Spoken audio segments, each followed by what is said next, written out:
Hello and welcome back to Talk with Coach. I'm your host, Becca Goldsberry, elite sales and leadership coach with Southwestern Consulting. This podcast is all about learning from the best of the best in business, those who have walked the walk and are ready to share their journeys, lessons, and hard earned wisdom. We're about to discover some invaluable tips that can transform your business or leadership journey. So buckle up and get ready for another episode of Talk with Coach. I am very excited to introduce today's guest, Karla Lewis. We have had the pleasure of working with each other for the last 12 years at Southwestern Consulting. We have grown up together in this business, and I cannot wait for her to share her expertise with all of you guys.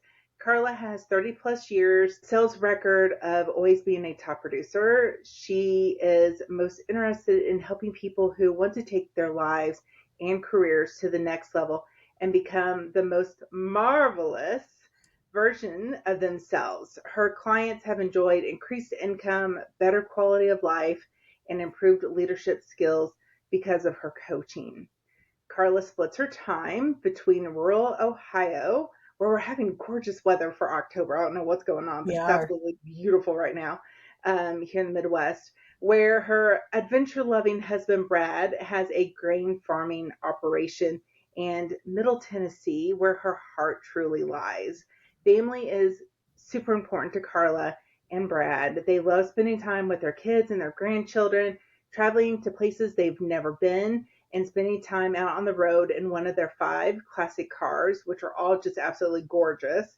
And Karla is a believer that we rarely become the most marvelous version of ourselves by ourselves. What I love most about Karla is her life of integrity, her kindness, her big heart to serve others, and oh yeah, she's one of my most favorite people to go shopping with, you guys, and one of my most closest friends. So, Karla, welcome to Talk with Coach. Thanks, Becca. Golly, you almost made me tear up when you were I saying that about me. see.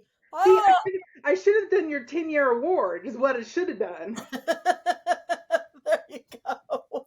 So, Yeah, absolutely. Absolutely. Well, I'm honored to be here with you, well, friend. I'm excited. Me too, friend. So, you and I both have a passion about helping people achieve their goals, work on their mission, their vision, their purpose, their why, Yeah, all of that. So, that's and I true. know the word integrity is, I think, one of your favorite words. So, I would love for you to share, I guess, your thoughts on integrity, why it's important, and then we'll kind of segue more into that vision purpose because I think we need to start with integrity. I love that. And I agree with you, Becca. So integrity to me means doing the right thing, Mm, doing what you said you would do long after the feeling in which you said it in has passed. And integrity is, Brad and I were actually, it's funny that you asked me this question. We were just talking last evening, and we've wrapped up harvest here. And so he's got now the cleanup and the put away and the fixing and those sorts of things. yeah. And he was telling me yesterday, he said, Karla, he said, I told myself this week I was going to get one big thing accomplished every day. And yesterday he's like, I was tired. My knees hurt. I had been climbing up and down a ladder by myself and doing all these things. And he said, I got it halfway done. And I sat down and he said, I said to myself, I'll finish this tomorrow. And he said, he sat there and he was like, no, I said I was going to do it. And so it's so awesome to have that supportive partner in life and spouse that we both believe in that integrity. We said we were going to do it. Yep. And so we do it, whether we feel like it in the moment or not. And it's something I try to teach my grandchildren. My favorite story about it is Iram, my now 8-year-old grandson, when he was probably about 5. And Leslie, my executive assistant, is my daughter-in-law, the mother of my 3 Ohio grandchildren. And I told Iram and Nora, I said, I'll pay you $5 if you watch Huey, who was then 2, keep him in the family room. Just keep him in here, guys. And I said, I'll pay you each $5 for 30 minutes while mommy and I, my executive assistant, and I met and got wrapped up for the week. And about 5 minutes in comes Iram into my office, and he's like, Grammy, I don't want to watch Huey anymore. I want to do something different. I don't want to watch Huey anymore. And I said, well, it's okay that you don't want to watch him anymore. And he was like, so I don't have to? And I said, no. And Leslie's like, oh boy, here comes the lesson. And I said, you don't have to want to do it, but you told me you would do it. So we went round and round and round, and he tried to negotiate. And I'm like, buddy, you gave me your word, and your word means something. And that's how I truly feel about life, whether it's, you say you're going to do your dishes before you go to bed, or you say you're going to make your bed, or you say you're going to call a prospect back, or you're going to deliver a proposal, or whatever it is, pick up the phone and call X prospects, right? It doesn't matter what it is. Integrity to me is doing what we said we would do, even if the feeling in which we said it in is gone and we don't feel like doing it. We said we were going to do it, so we need to do it. I love that so much, because how many times have you and I over the last 12 years been on coaching calls, and some of the most amazing leaders we have ever worked with, that is basically the underlining issue with almost all of their teams. Their team members are not living into integrity, or people would keep, like, their team members would say, oh, or I'm going to do this, or I'm going to do this, but then they don't follow through, and then the leader gets upset, and then culture died. Like, the lack of integrity erodes everything that's good. Yeah. Well, it happens as a marriages too. Friendships, sure does. Yeah. And everything that we do. Yeah, friendships, all of it. I love it. Yeah. So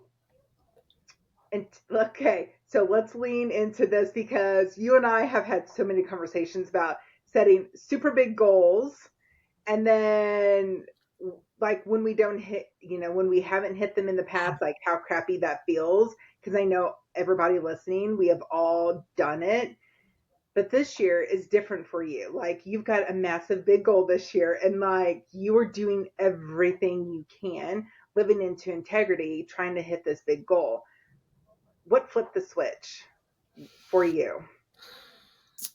I would say what flipped the switch for me, Becca, was being very connected to why I wanted the big goal. And maybe after January, when I've hit the big goal, we can talk about what the big goal was. But yes, absolutely. For me, it was that connection, that piece, that it's everything I do personally and professionally. Every single thing I do is leading me closer to that goal, including when I say no to things, to people, to activities, to opportunity, whatever. It's knowing what to say no to, knowing what to say yes to stay connected to that goal. And I was talking to my coach Monday of this week. And yes, I too, like you, have a coach outside of, leaders. I was talking to my coach, and we were talking about what she calls the vision formula. And it just really hit home for me with where I'm at and where some, different folks that I work with are at. And she was telling me that vision minus task equals just a dream. So if we have a vision, but we're not doing the things to accomplish that vision, that's just a dream. It can be personally, it can be professionally, it can be whatever. Then she shared with me that task minus vision equals drudgery. And this is where I see so many folks, especially as we're coming into the end of the year, they set this goal, or they had this vision of what they wanted to accomplish. You and I have been here before, right? We've talked about this. We've been here, and we think about, oh, I have to do all of these things. And it's like that, oh, time to make the donuts, or, just gotta pound the phone. But if we don't have a really clear vision, as to why we're picking up the phone, why we're doing the activities. If we're lacking that vision, it just becomes drudgery. It becomes mundane.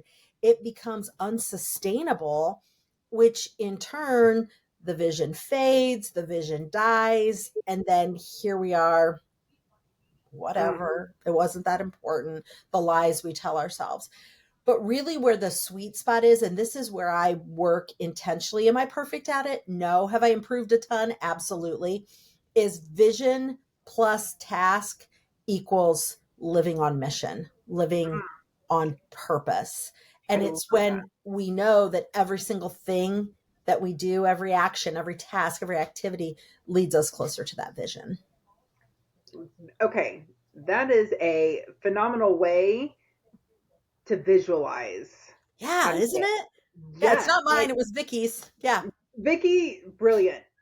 My Yes. friend, brilliant. Yes. So I am sure we've got people thinking, Karla, how do I know what my vision is? Like, I know people in my personal life that I love dearly who just stay stuck in jobs because they don't know what they want to do in life, Hmm. or they're not truly happy in their job, or they're not being fulfilled. How do we find that vision? Yeah, that's the $1 million question. It So, is, isn't it? um, high level, I would say we need to really know what fuels us, what drives us, what truly makes us happy, and then start thinking through, okay, where do I want to be? So the vision, the way I describe it to clients, and I'm sure you describe it in a very similar way, the Yep. vision is where do we want to be, but there's got to be a why behind it. It can't just be I want to be over there because it's better than here. There needs to be a strong why behind that vision. So, really getting clear on our vision. And I personally believe, and having worked with my coach on all of this, I personally believe that vision should be what drives every aspect of our life, not just our career. Yes. Because how many people have we talked to, coached, worked with that they say they have a vision, but it's just for their career?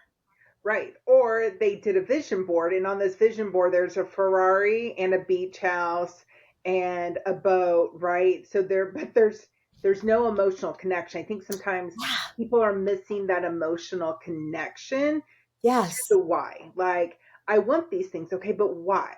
Right. Because my coach, right, and we've all talked about, like, okay, like, if you want these things, why are these things important? I don't think people Right.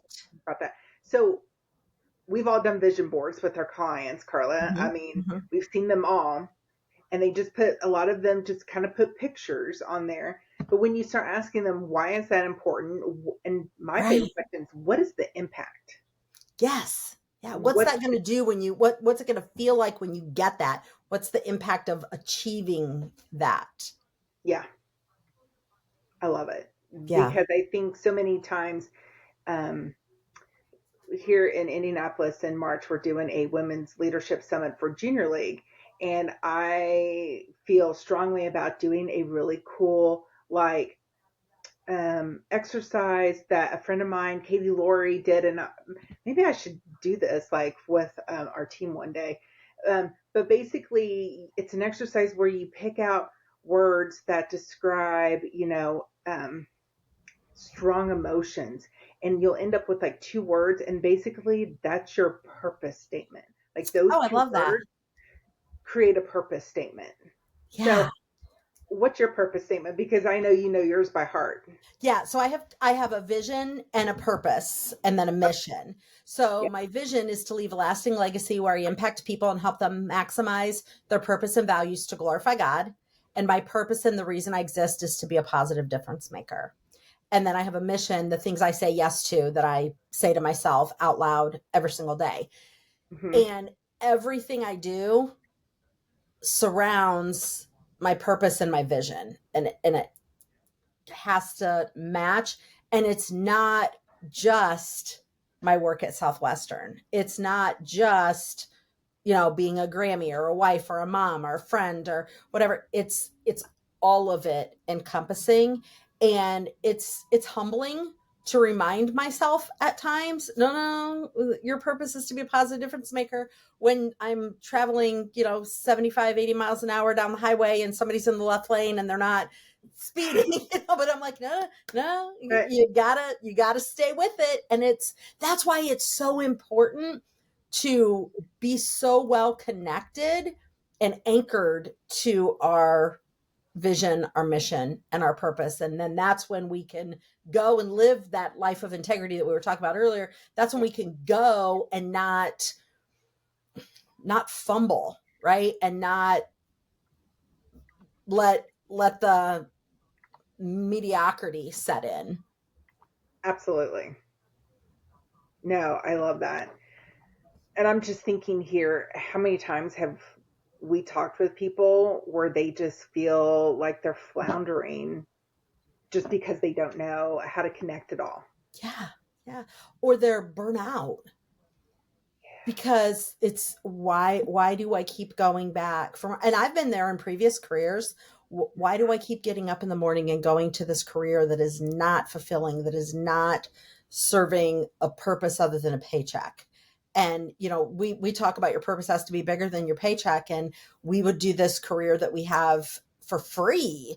Yeah, Thank goodness we don't have to, and we get paid well right. for what we do. But it's when you can stay, have that tight grip on your vision and your mission and your purpose, and know that every single thing you do is just steps closer to that big goal. And you and I have talked about too, the big goals that we set, even if we don't hit them, as long as we improve Yep, every year.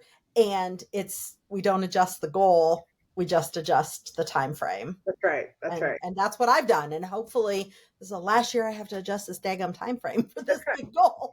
I think you will. I think I I will. think I'm you will. confident. I'm I'm confident. confident you will.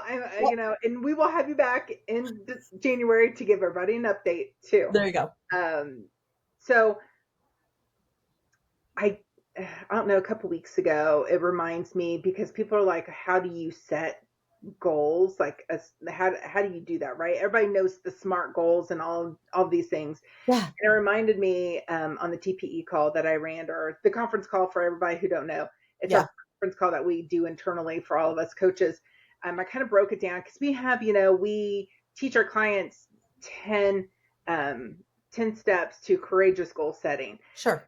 And I kind of modified it a little bit because what I think a lot of people don't do and people need to. And as we talk about this, and this is being sent out in November, so everybody's going to be creating these goals.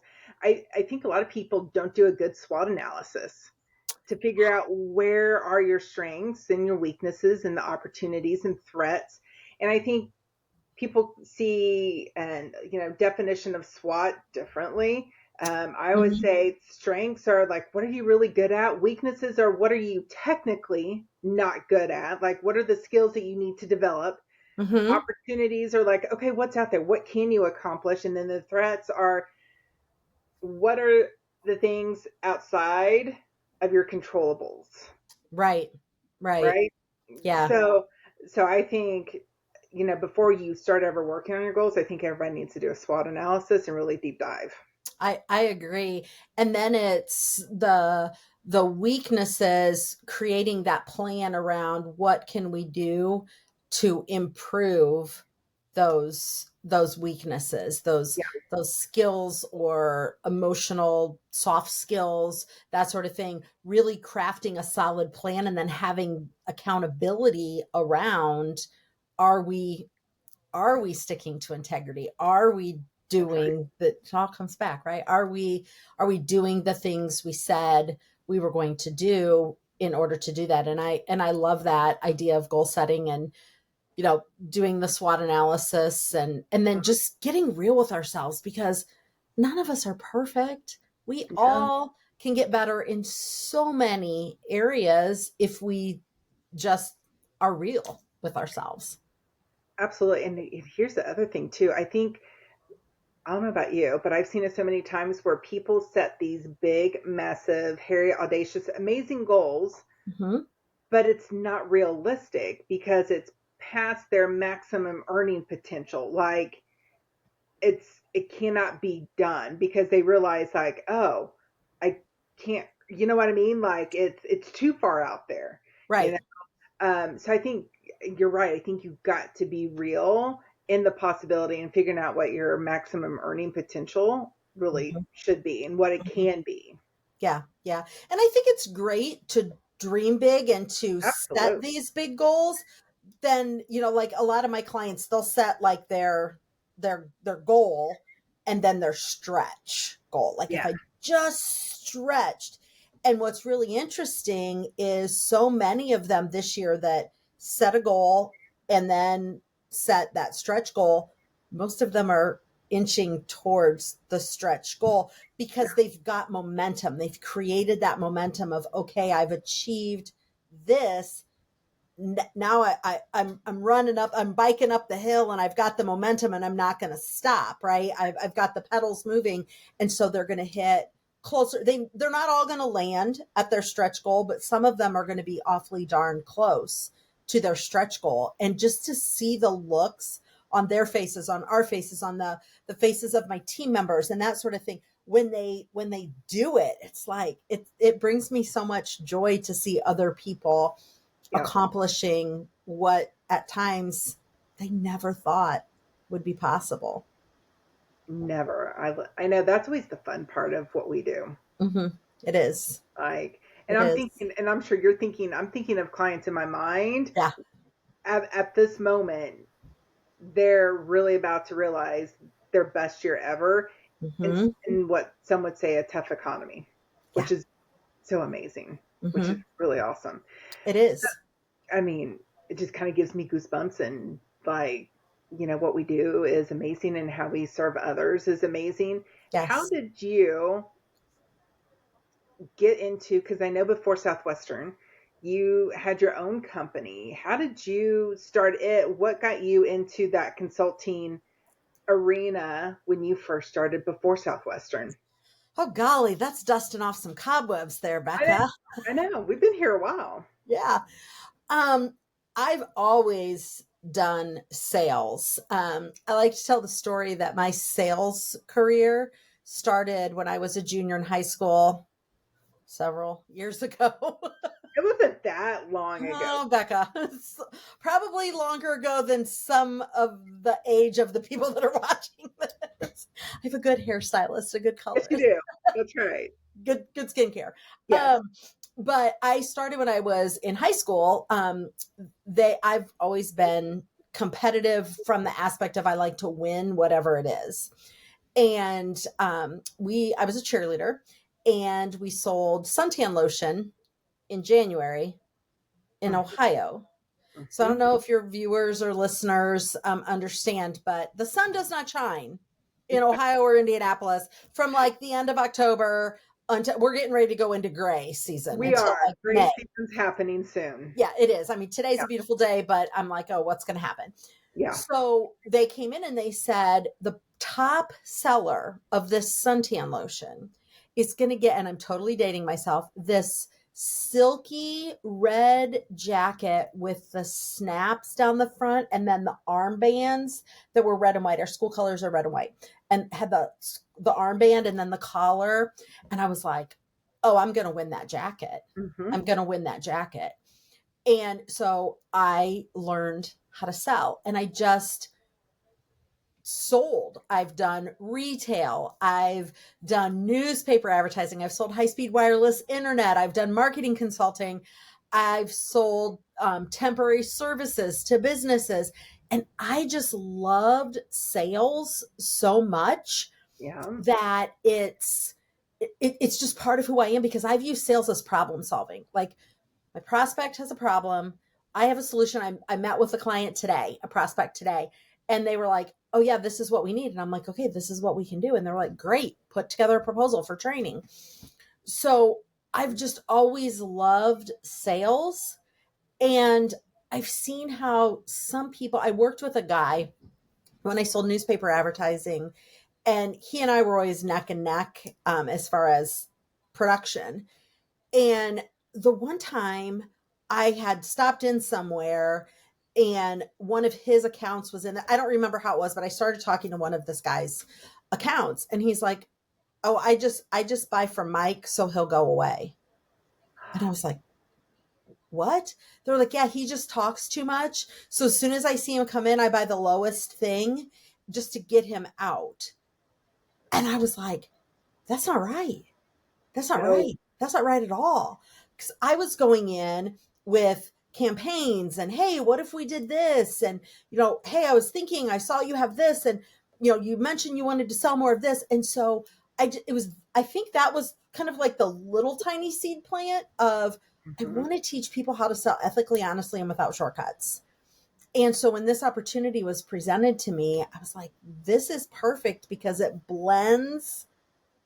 I still get to sell and be a top producer, be a leader, do all those things. Yep. And I get to help people grow and develop and become more than they ever thought they could be. I love that. No, and you're right. And our little phrase there, right? We teach people how to sell ethically, honestly, and without shortcuts. Yeah. That's the key. Yes. I actually had somebody, a friend of mine, a referral partner of mine, we met for coffee last week, and she mentioned somebody was trying to sell her something, and she's like, Becca, it was just so pushy. And she goes, and I actually gave them your business card.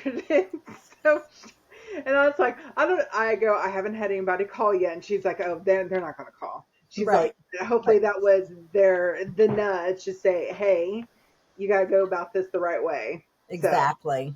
So, yeah. Exactly. Yeah. So, from your experience, Karla, what is the most powerful lesson you've learned about growing and sustaining a successful businesses? Because you're doing it now, but we've also coached amazing people too that I know I've learned from my clients as well. So the most powerful lesson Yeah. I've learned, I would have to say it's not about me. It's not about me. It's about, if you help enough people along the journey, Mm-hmm. you'll get the reward yourself. And for me, helping enough people is in helping enough people get what they want through enrolling them through coaching, through delivering amazing training, through the amazing content that we have. It's, meeting with a friend Monday for 30 minutes, just listening and seeing opportunities that pop up from that. It's, if you help enough people get what they want, Yep. it'll come back. So I would have to say to boil it all down, that's the most powerful lesson that I've learned. No, I love that. We all go through tough days, rough patches. How do you stay motivated and just just keep pushing forward, right? In difficult times and challenging times Yeah. when, some people just want to throw in the towel. What do you do? How do you stay motivated and, keep going? Yeah. So I feel like the first answer is I said I was going to do it. Mm, And so I just do it. I don't know any different. I don't know what quit looks like. hmm Um, I just do. And the other thing is I am always very well connected to my vision and to how every single thing leads me to the end game, my vision. And it was interesting. This question was actually, and you would have no way to know this, but this question was posed on our team leader call last week, a week ago tomorrow. Yeah. And the question, it was phrased a little differently, but the crux of it was the Yep. same. And the question that Dave asked was, how do you stay motivated while doing the mundane tasks, is the way Mm, he asked it. And I said, I don't look at it as mundane, because if you get what you attract what you think about, right? You attract what you talk right. about. And so if you say, oh, calling people is mundane, or this activity is just so draining and it's so tiring, I look at it as it's all leading me to where I want to go. So it's the integrity, it's the vision. And then I also, for myself, it's the schedule.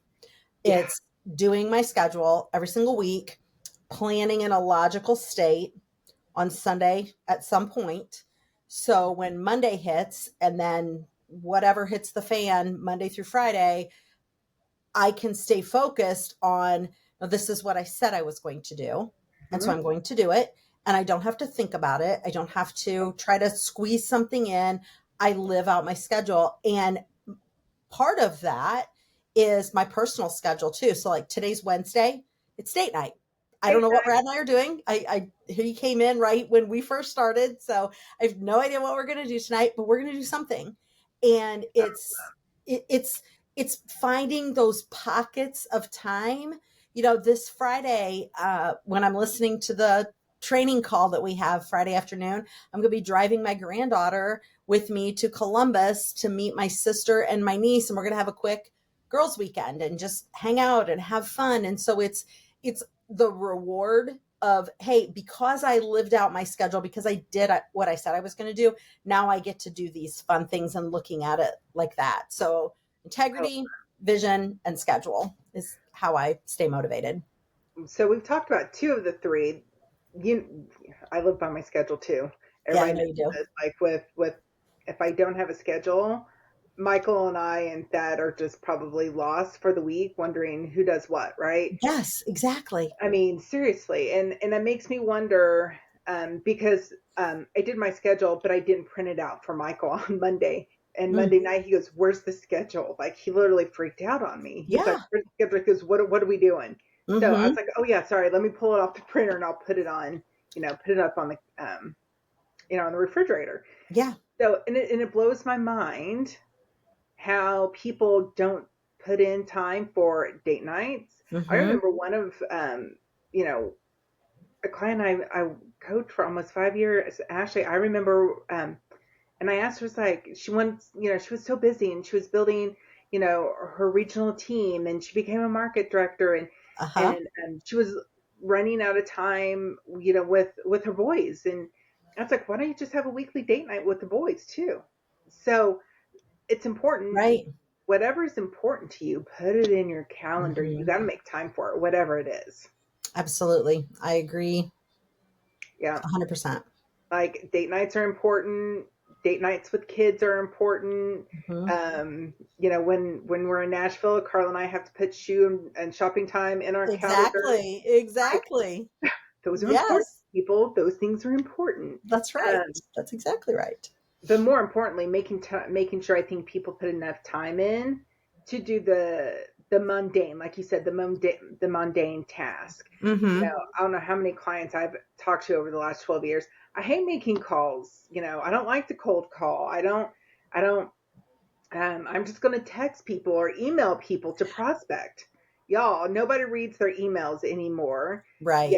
more people are texting, but what we're finding out, and I'm sure you've heard it too, people actually want a phone call again. They're missing that human That human connection. connection. Absolutely. And in person. That's one of the things that I focused on, is trying to get out somewhere on Yes, average at least once or twice a week.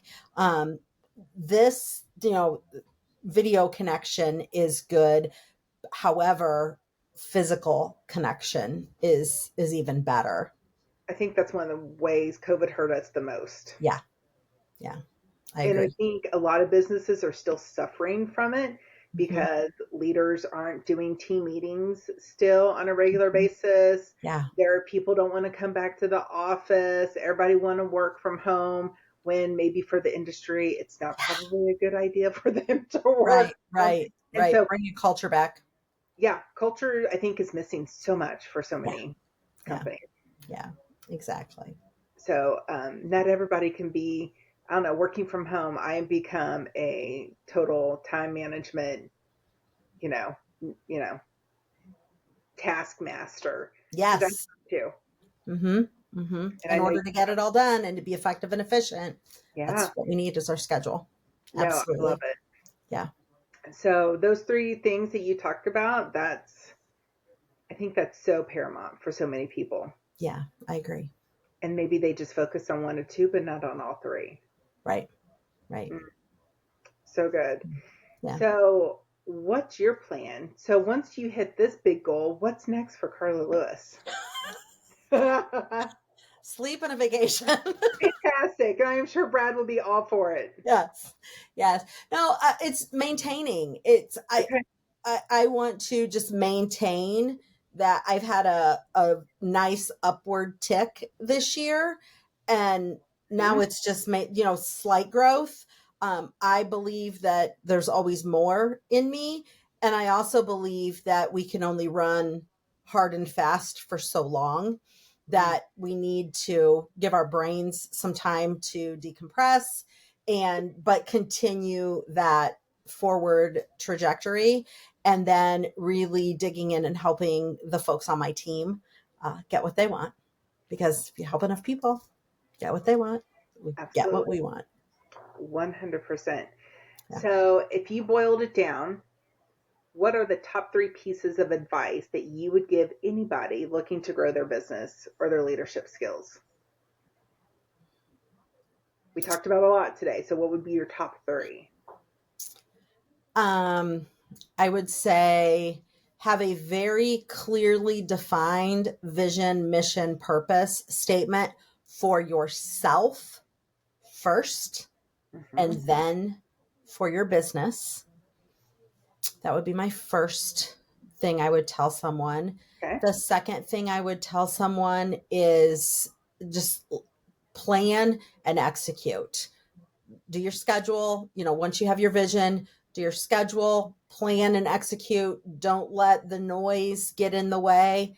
And the third, and I feel personally, the absolute most critical thing for business owners who want to grow is hire a coach. We rarely become the most marvelous version of ourselves by ourselves. And I know from myself, I know you, we have thousands of examples of people that when we're in it alone, we're so tunnel visioned that we can't see the whole big picture. And hiring a coach has done just so much amazing stuff for myself personally. I see it in the folks we work with. And so that I think it's a critical step. And the people who say they cannot afford a coach are absolutely the people who need to step out first and get a coach. I would agree. And Yeah. and you and I have talked about, there's a lot of people that say, I can't afford it, can't do it, I can't invest. If you're not going to invest in yourself, Mm-hmm. who or what else would you invest Mm-hmm. in? Mm-hmm. Yeah. Yeah. To be Absolutely. true. Yeah. And when you're looking for a coach, make sure that it's a coach that is a professional coach. They're not someone that just decided they're a coach. Make sure it's a professional coach, someone who has gone through the certifications, has the content and the knowledge, the skill to back up actually being a coach, because being a coach is not telling people what to do. And so making sure that you hire a coach that is highly skilled as a coach, has the content, and is the right fit for you. I often say that it's not hiring the same personality or someone who has the same strengths as you. Oftentimes it's the opposites. I know you coach a lot of people opposite of you. I coach a ton of people opposite of me. Yep. And that's really where they grow and stretch, because they can see through a different lens. So making sure it's the right coach that is a professional, trained, certified coach. I love it. And I think it's one of the reasons why so many people love Southwestern too, is because Yeah. we have so many coaches we can partner people with to make sure Mm-hmm. they've got the right fit. Yeah. Yeah. Yeah, because Absolutely. I'm not everybody's cup of tea, like, Mm-mm. you know, Mm-mm. but I know they may be great with Karla. Right. And vice So, versa. and vice versa.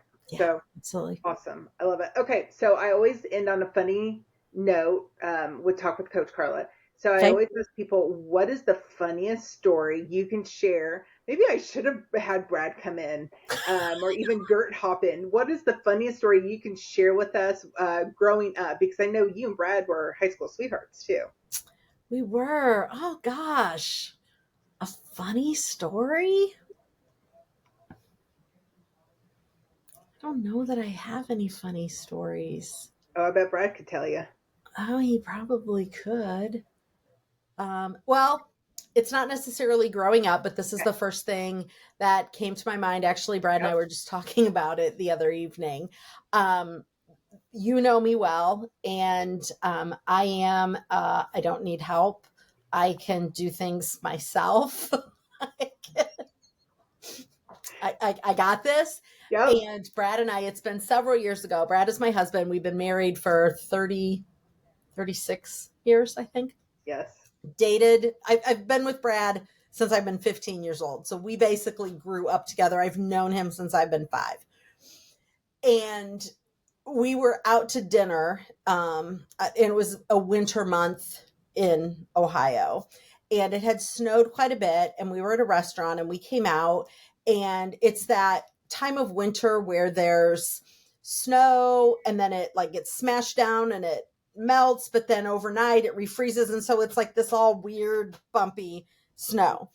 And I walked out of the restaurant with Brad and he said, do you need me to help you get to the car? And I was like, no, I can get in the car by myself.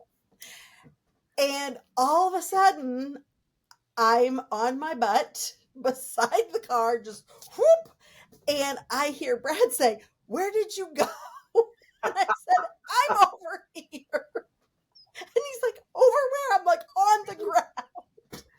So I, in my stubbornness, had ended up on my butt beside the car. And so he came around and, like any good husband, he asked me through his chuckles, are you okay? And when I said yes, then he went full-blown belly laugh and helped me into the car. So it's not necessarily growing up, but I guess maybe it is because I still have room to grow in asking for help. I'm right there with you. You know me. I'm like, nope, I got this. I can carry, 20 sacks of groceries. No, I don't need help. I'll carry it all in stuff. Yeah. Right. Yeah. I like that too. Yeah. We're very independent women, Karla, you and I. Amen, sister. Very independent. Absolutely. And we've got amazing husbands, that could be our support. So yes. not everybody could support Becca and Karla. That's right. Absolutely. Well, friend, I am so excited that you joined today. And you guys, this wraps up another insightful episode with Talk with Coach. A huge thank you to Karla Lewis for sharing such valuable knowledge and lessons from her incredible journey. And her contact and my contact will be in the signature, you guys.